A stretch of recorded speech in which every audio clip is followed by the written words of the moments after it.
I'm live. I'm live, dude. I'm gonna share you my live stream, man. You subscribe, like, to this dead channel. I'm starting to think it doesn't fucking exist. What do you mean?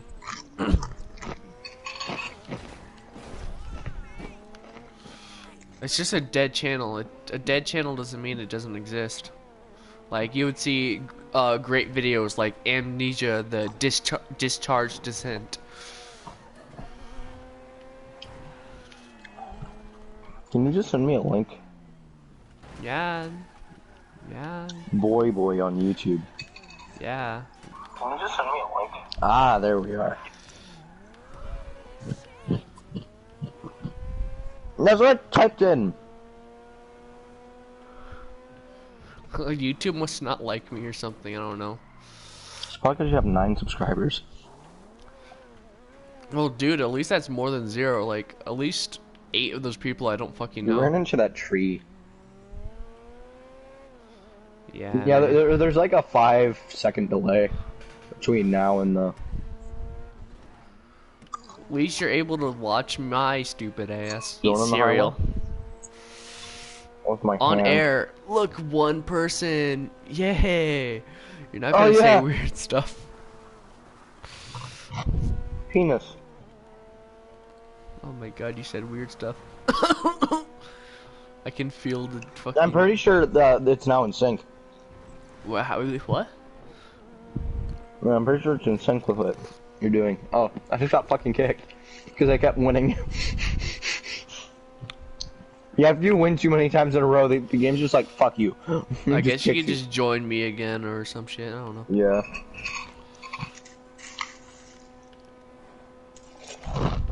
So how much money you think you made? A bunch. I mean, the minimum you can make when winning is 20 grand. Like, well, from one win. Now I gotta fucking close my app and shit. Sorry, I'm cursing. Ooh, that's a nice landing. There's another nice landing. Well, I said I got better at this car shit. Don't say that before you get the car you need to steal. You trying to break dance? Yo, that oil thing like was glitching. Don't mind what you're about to see. You're just freaking driving on 2 wheels and shit. Casually drives on 2 Oh, wheels. and then you just jump over the train tracks. Yup. Oh. Yeah, I you're not landed making that. Yeah. I landed. you didn't. I did. No. I Your landed trunk it won't eventually. close. You don't have a right door. Your hood's gone. Your left door isn't fully closed. Well, oh my god. Oh shit. Did you just say your dad? No. You're not my dad. You're not my daddy. Well, here's the car in the middle of nowhere. Oh, that's a rock. Oh, yep, that is a rock. Now let's see. Oh, hello.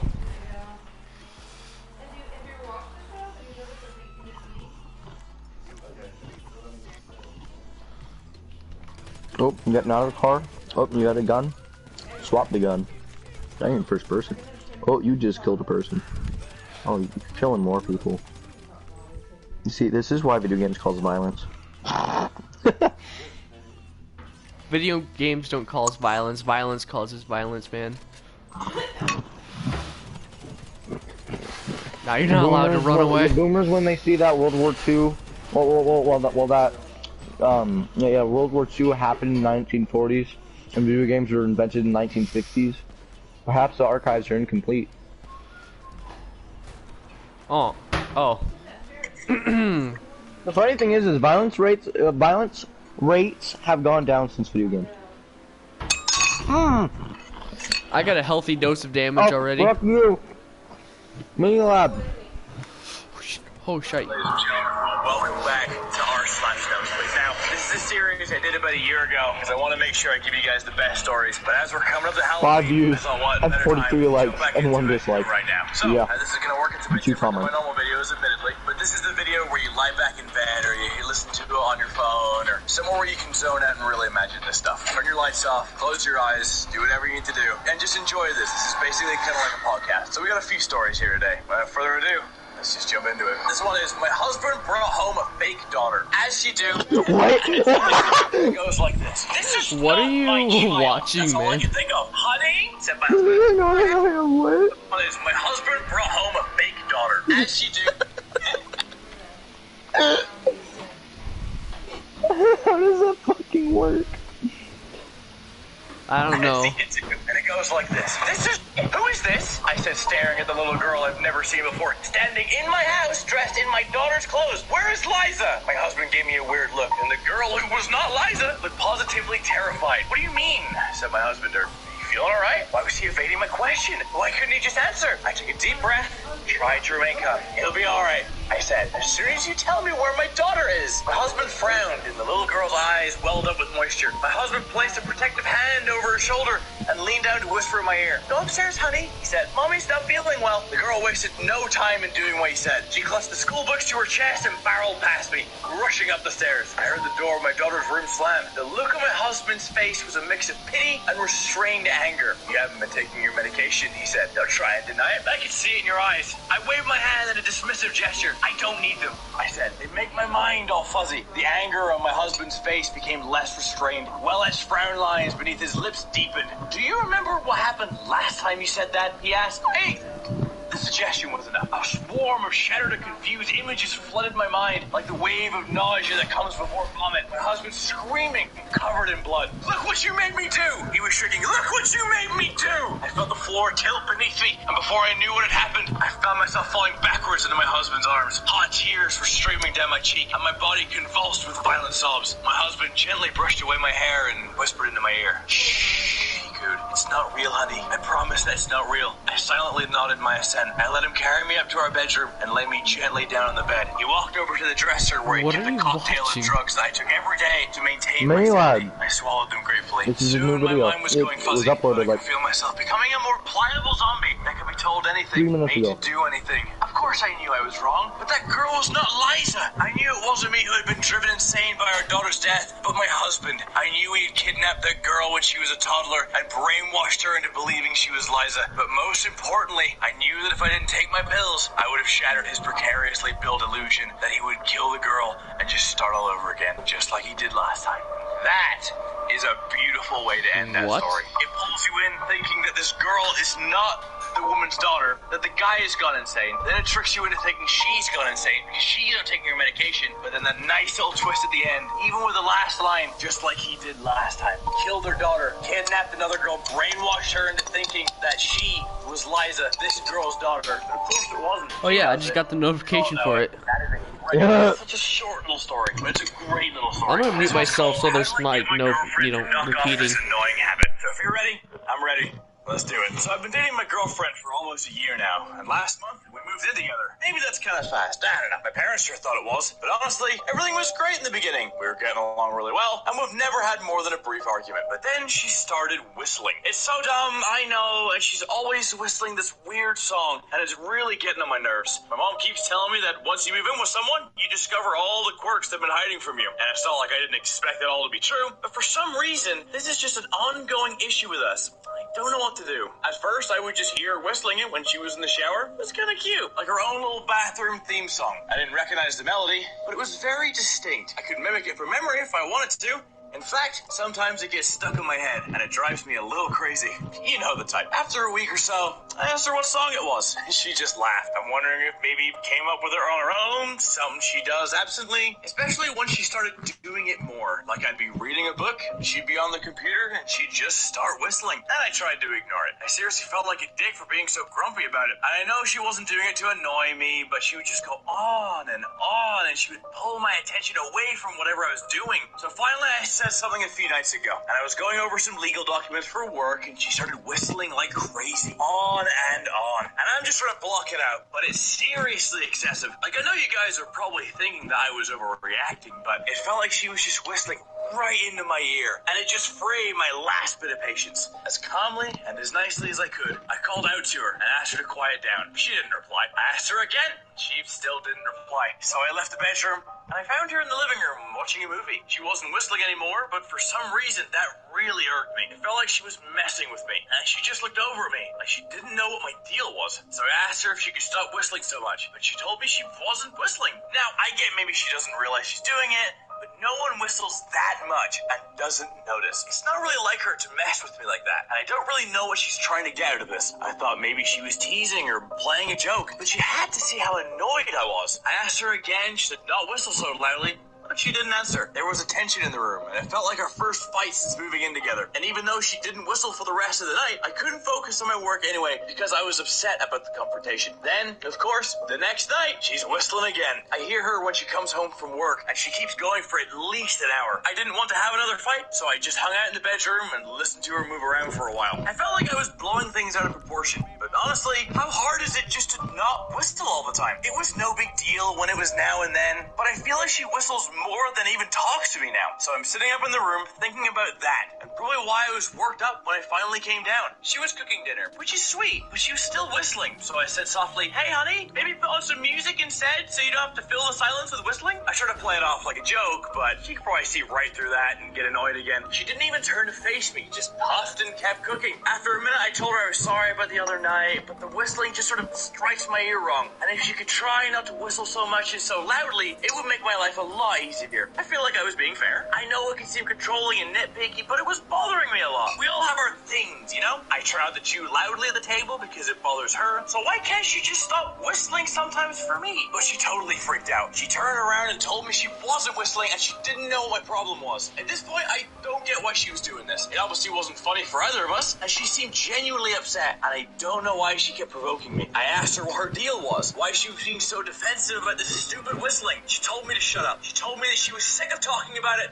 and I was the one being unreasonable. I never get mad at her. I just snapped. I told her to stop whistling before I lost my mind. She calls me crazy just because I was getting a little upset, and somehow that was all I could take. I grabbed one of the cast iron pans from the stove and swung it at her head as hard as I could. She fell over and smashed her head on the counter, but I swung the pan again before she hit the ground. I think I hit her like 3 or 4 times. I don't remember, but I feel horrible. There's blood everywhere. Her jaw might be broken. No, I think it is for sure. I couldn't believe I lost my temper like that, and I have no idea how we could just move past this. I feel so ashamed for letting things get physical, regardless of how much she'd been provoking me. But here's the kicker. She's still fucking whistling. I asked her nicely to please stop, but now she won't even pause. For 2 days, she's been lying on the kitchen floor with her eyes rolled back and her mouth hanging open, just marinating in congealed blood, and she's still fucking whistling. I don't know what to do. I don't want to break up, but this is just too much. I need her to shut up. Just shut up! Just shut up! Just shut up! Just shut up! It's an interesting one. It's an interesting story. Did I expect them to knock her out? Hell no! I did see the whistling not coming from her, though. And by the end of it, she's dead. And the top comment is today's episode of Mental Images I never knew I didn't want is marinating in congealed blood. Yeah, you would think if you hit her over the head, maybe take in a hospital or something like that. No, just, I knocked her out. She's unconscious, probably dead. We'll just leave her there. I don't know about that one, Chief. I wanted to do 2 more. This one is one of the highest rated ones. It came out 9 months ago. The reason I wanted to read it is A, because it's one of the highest rated of the last year, and B, there's a character called Craig in it, and I have to do it. Those who don't know, my name is Craig. In case you're like coming in from like a recommended page. Hi, nice to meet you. That being said, this one's called My Mother-in-Law Was Poisoning Me, and then I found out why. So without further ado, Philip DeFranco, let's just jump into it. Everyone has their own nightmare in-law story, though I couldn't imagine how bad mine would be. As it turns out, the worst thing wasn't my mother-in-law poisoning me. The worst thing was why she did it. I met Craig on one of our very rare vacations, and we sort of had a whirlwind relationship. We felt hard for each other, and we were married in a courthouse wedding within 2 months without ever meeting each other's families. Mine visited a few weeks later after their initial shock of really liking Craig. That's right. Sorry, I was referring to your emergency. While we moved in together and figured out married life, I got to hear more about his parents, who lived near the rest of his extended family a few hours away, though we never saw them. My work schedule was rough. I worked 6 to 7 days a week, and in my days off were a blur of appointments and errands. I think the 2 years before I met Craig, I only left the city once. I finally got off a few days so we could head to visit his family about 6 months later. His whole family came over and everyone seemed thrilled to see me, except for his mom, Betsy. She was cold and distant. I could sit there without saying a single word to me. It was creepy, but I kept trying to spark up a conversation. On our last day, he announced we should take an afternoon hike up the national park. Our house sat on the edge of. Betsy made lunch and I was changing to go out when it hit me. Just waves of nausea. I wound up in a bathroom for hours that afternoon. I figured it was just a touch of something and thought nothing of it. We went back a few months later and again, we had a great time except for Betsy. She wouldn't talk to me. No, Craig brushed it off and said she was just getting to know me. He finally said we could rent jet skis the next day and explore the lake in our town as a way to get away from the house and unwind, which made me feel better. So I was excited to tell everyone where we were going, but it wasn't to be. After eating, I got sick and I could barely walk for the next 2 days. At this point, I started to get suspicious. No one else was sick. We all ate the same food. But it seemed Betsy must have been up to something, but it wasn't clear until our next visit when a night in a romantic cottage another hour up the road was cancelled due to me getting sick. And I was sure Betsy was poisoning me. Craig said I was insane. He said it must be an allergy to something his mom was using in the cooking, which actually made sense, though I never had time for an appointment to get it checked out. Still, I decided to go on the next trip and make a big old casserole and bring it with us. If I cooked the food and served it, nothing could be added. Well, I hadn't had 2 bites before I realized I'd left the wine I was drinking unattended while I was heating up the casserole, and my stomach was already doing flips. You know what happened next. And it's not pretty. I was so sure his mom was poisoning me, so I confronted Craig about it. I told him I wouldn't visit his family again if she was there. It was our first big fight, but he finally said he wouldn't force me into a visit, and we could figure out how to best deal with the situation. She had never been nice to me, so it wasn't a loss. The next time we got off, we decided to head to the little cottage we rented before and not been able to use. We were driving right past his family's place, and it seemed rude not to stop, so we compromised and bought some pizzas. I even just decided not to drink anything unless it was the water from the tap. We got in and threw the pizza in our plates, and one of his cousins arrived, and everyone briefly left their food unattended. I realized my mistake almost immediately. I decided to try an experiment. Craig and I both had 2 slices, so we switched our plates while everyone was in the next room. Craig was so sick, I was really worried about him. The drive back to the city was awful. We had to pull off a lot, and he was a mess. We had been back home for 3 days before I broke down and told him I'd switched the plates. I've never seen so much anger before. The rage in his eyes is something I'll remember for the rest of my life. He shoved me into a wall, then came flying at me. He threw me over the couch, but somehow I managed to grab the keys and the phone and ran out the door without even wearing shoes. I got lucky with the elevator and made it to a friend's place safely, finally turning off my phone after I missed his 47th call. I had no idea what to do, or when it would be safe to go home. It was the scariest time of my life. It was 2 days before I turned my phone back on, and when I heard the message from the police, I drove upstate immediately. Craig was dead. Betsy had shot him after he broke into our house and charged at her with a knife. I learned that Craig had been married once before, and his wife had died in a tragic hiking accident. Craig made a lot of money in his life insurance payout, and Betsy always suspected Craig had killed her and was nervous about letting him be alone with me, especially out there in the remote area he was so familiar with from his childhood. So she ensured that every time I planned an outing I would be sick. It wasn't easy, but she didn't think I'd believe her, and no one else had ever shared her suspicions about Craig. I found the life insurance policies he took out on me without my knowledge afterwards, and refused to press charges against Betsy. She was only trying to protect me. I still visit her from time to time when I need to get out of the city. I love her cooking. Let me tell you something. The Craig in this story, big old piece of shit. At the same time, look, you got what you deserve. If you're willing to take out a life insurance policy on the person who you married within a month just so you can go up to the woods and kill them and claim off life insurance, kind of a dick move. Shut up, Betsy. Even though coming in and shooting him point blank, police never got to her. Betsy's still out there, and Betsy has some good ass cooking, I tell you. That's a cool little story. The little twist at the end, I tell you. It's always the little twist. Now we're gonna do one more. This one's a little bit longer than the other ones. I try and pick short to medium length ones just so I'm not, here for an hour reading the same stories. You guys can really kind of go through different stories and experience different things. That being said, this one is a little bit longer. The title goes as this. I have an unusual job. The pay is good, but I really hate the moaning sounds that go with it. If he doesn't do adult films, I'll be disappointed. But that's okay. Bodomas. Last one. Let's get into it.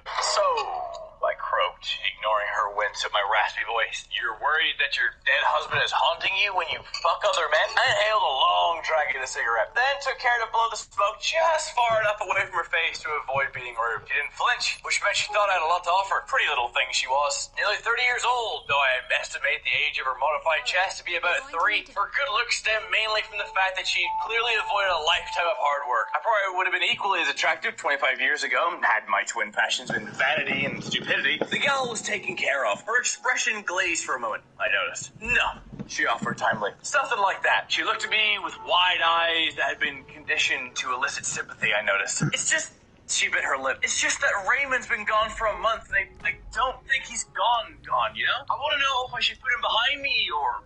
She shed a tear. I started out small. His favorite sweater would have been hanging in the closet, but the next morning it was lying on the bedroom floor.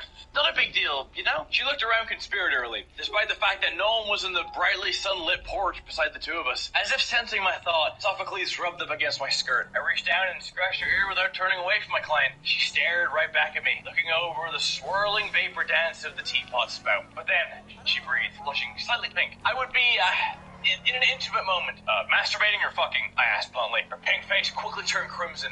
The first one. I'd hear a sudden bang in the bedroom door, and it would go away whenever I stopped what I was doing. What makes you think it's your dead husband? I pressed her, crushing my cigarette and lighting a new one. She gazed down at the table. You would always interrupt me, even if it wasn't about anything naughty. She looked up at me in desperation. It just feels like him. Does that make sense? She bit her lip again, I noticed. But the worst thing was last night. That's what made me decide it was time to talk with a professional? God, her little pauses and cute blushes were irritating. Really wanted to slap her. Explain. I ordered Cavalieri before taking in the first drag. A long pull of the cigarette really makes people like her worth it. What was her name? Cindy? It seemed like a Cindy, but the Cindys of the world always scatter from my mind for just a few seconds during the first sensual puff. In those moments, I feel so capable. Last night, I coughed. Reality set back in. Listen, Cindy, it's Aunt Samantha. You must have jilled off thousands of times in your life. I'm sorry, jilled? Well, are you a jack from the waist down? She laid a dainty little hand right in her mouth. Oh my, no, I'm a jill, I suppose. I grunted. So what's so different about jilling off now? Her eyes got wide again. But I had learned long ago to suppress the slap urge. When I'm alone in bed, I hear breathing. Only when I'm alone. It's mistakable. Well, how hard are you working now? I asked pointedly. She dropped the hand from her face. The breathing is coming from the other side of the room. I gave her an unblinking fixed stare. She returned it. I finally turned away when a lump of ash fell from my cigarette onto the table. Here, I offered, pouring a cup of tea from the pot. I rested my hand on the painted grapefruit and lavender design to hold a steady. Drink this. She took it obediently, blew on it, took a sip and winced. Too hot? I said sharply. Too bitter, she responded coolly. Too bad.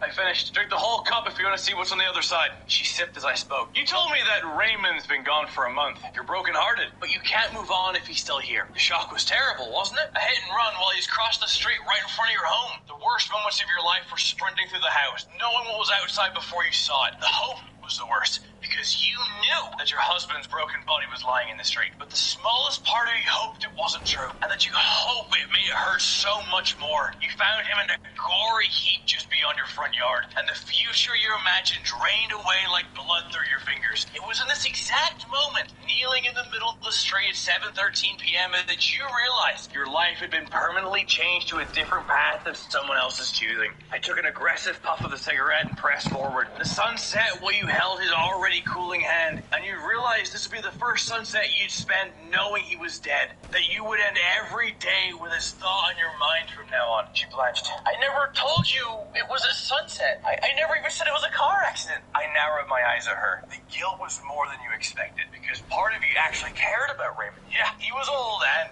boring, my God, but you never let him forget it. But he felt just so fucking fragile when you crushed his spine with the car, and the anger didn't seem to make sense in that moment. I blew the smoke through my nostrils. He knew it was you, Cindy. You pulled the car into the driveway and rinsed off the blood so fast that no one even thought to check it for evidence. But he knew as he lay dying, unable to speak through shattered lungs. He stared at you without hate, malice, or vengeance. It was simple confusion, Cindy. Raymond never considered that you did it for the cash. His dying thought was wondering how he'd been such a bad husband, and he felt guilty for not knowing why. Her eyes were shimmering with tears I believe were genuine, but I didn't give a shit. Her cup of tea was empty. I was so careful, she whispered in a pitch that was just below only dogs can hear at threshold. I rolled my eyes.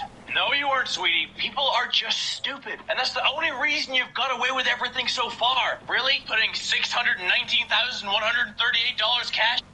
This is just asking for trouble. Her jaw hung in shock. How could you have possibly known? I blew one last long stream of smoke from the cigarette. If I was in your shoes, sweetie, I'd be much more worried about how much poison oleander you just had with your tea. She slammed her hands to the table and grabbed the edges so hard that the empty cup rattled in a saucer. What did you do to me? I pulled the cigarette butt away from my lips and quashed it in her empty cup. Make peace with whatever god or devil awaits your heart. I answered flatly. Then I took a look across the sun porch at the ghost only I could see. Raymond was a disgusting mess. His shattered spine had no hope of holding his torso rigid, so every limp limb flopped his unholy angles. A fountain of black blood oozed from his white lips and nose. His intestines protruded from his stomach like ground beef squashed between grimy fingers, and the coils hung to the ground like sausage links.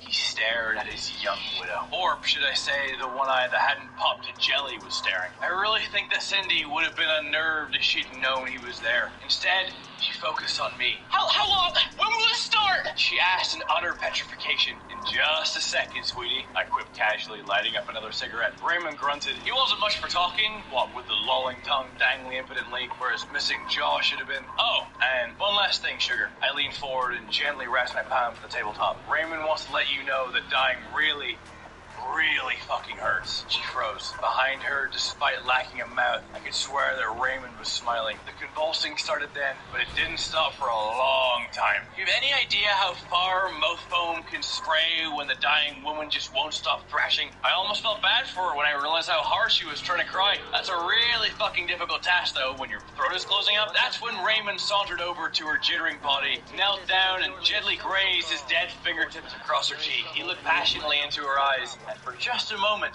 I think she looked back, and then she was gone. The ghost corpse took into sight for a few moments before I interrupted him with a forced clearing of my throat. Ahem! He glanced at me with his lone functioning eye. It was damp. I do appreciate your clear instructions on how to locate the briefcase. If everything was as promised, the bill will be settled. He grunted and waved his limp, floppy arm at the body of his dead wife. Her? I'll leave her in the backyard of your house. I stuck an oleander plant in the garden during one of my nightly visits. They're not uncommon here in Alabama, and they will explain her accidental death nicely. I wrinkled my nose. And I have to say, I'd be grateful to stop sneaking into your house every night to spook this little witch. Her masturbatory moans make me gag, and I hate crawling through windows. I'm not 50 anymore, you know? I took in a deep breath of the nicotine-laced air. He grunted again, dangling his unresponsive arm at the dead woman once more. I asked in genuine curiosity as I approached the corpse. There's something more? He shook more eagerly, spraying a fine mist of ghost blood into the woman's purple face. Oh my, I whispered. I bent down and pried a ring from the woman's rubbery hand. There must be 24 diamonds in this thing, I sang. I slipped it onto my middle finger. It fits perfectly. Yes, thank you very much. I do accept tips for a job well done, you gentleman, you. This time I know Raymond was smiling, and I was too. My name is Patricia Barnes, and I'm a hitman for ghosts that only I could see. That is a fantastic way to end. Out of all my stories tonight, this story was so well written. You could clearly see every little bit of that story, and it's absolutely fantastic. It had twists when he realized that he knew that she was the one that killed him. She didn't know how, she didn't know why. Justice was served, and ladies and gentlemen, that is where I'm going to end this episode. Before you go anywhere, I do have more of these. If you're not done just yet, and you're falling asleep wherever you are, listen to podcasts. It basically is a podcast. I'll click one over here. There's another video down here. Subscribe if you are new. If this series does well again, I'm happy enough to bring it back if you guys want it. So that being said, ladies and gentlemen, like, subscribe, all that stuff. I'll see you all in the next one. Sleep well.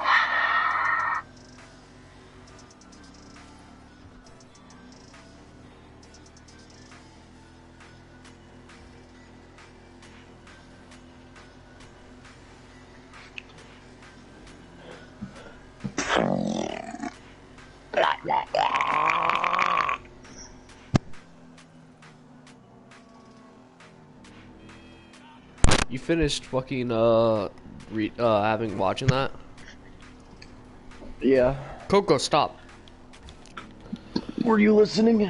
No, I was watching the video on my own. Well, Still not finished with it. tell me when you're done. Are you doing the fucking glitch in a different lobby or something? Oh no, I accidentally started loading up online instead of story, so it took me a while. So it's taking me a while to get back into the lobby. So all this time you haven't been making money? I'm disappointed in you, mate. I'm disappointed. Well, I have, but it was only like a 2-minute difference. Oi, mate. I'm gonna be making money and watching this video. And watch this noise.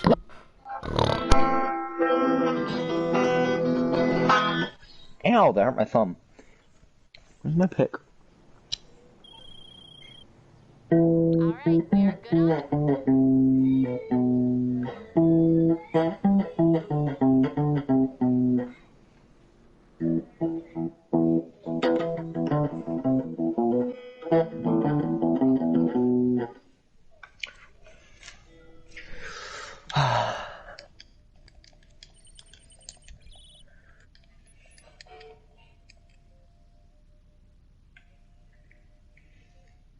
Oh, there's people in our lobby now.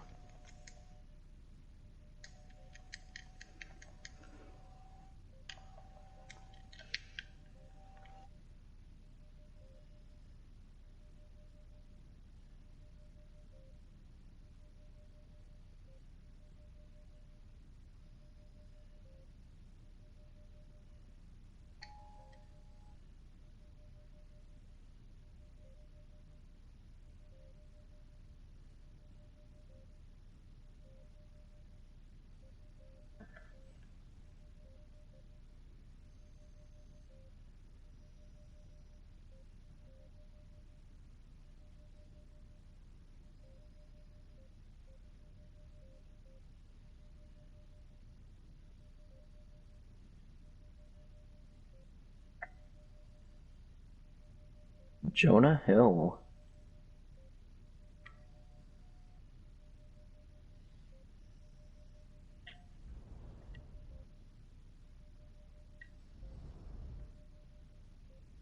One more. There we go.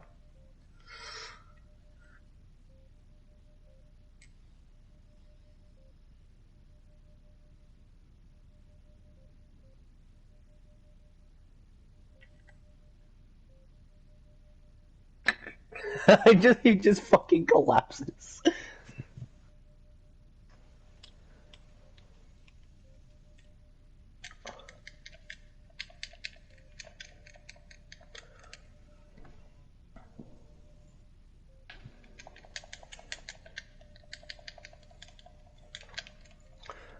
Vehicle mod unlock. New vehicle mods. Like what?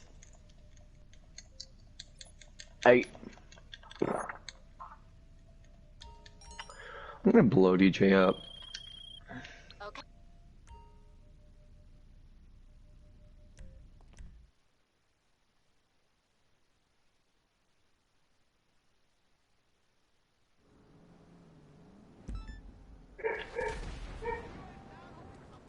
Oh, so, okay.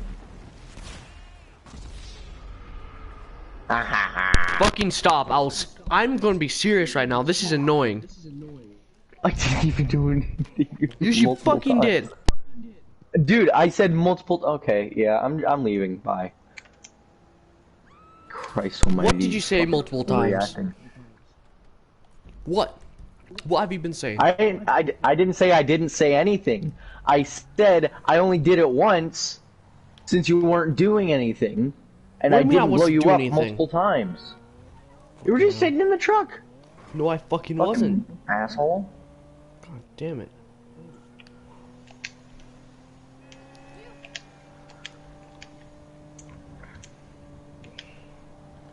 I don't get how you can get joy from pissing people off. It's not joy, I was just dicking around, but okay. Yeah, you continue to be salty. I'll see you later.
what's up? How can I help? Okay, so you're in serious trouble, and you need my help. Okay.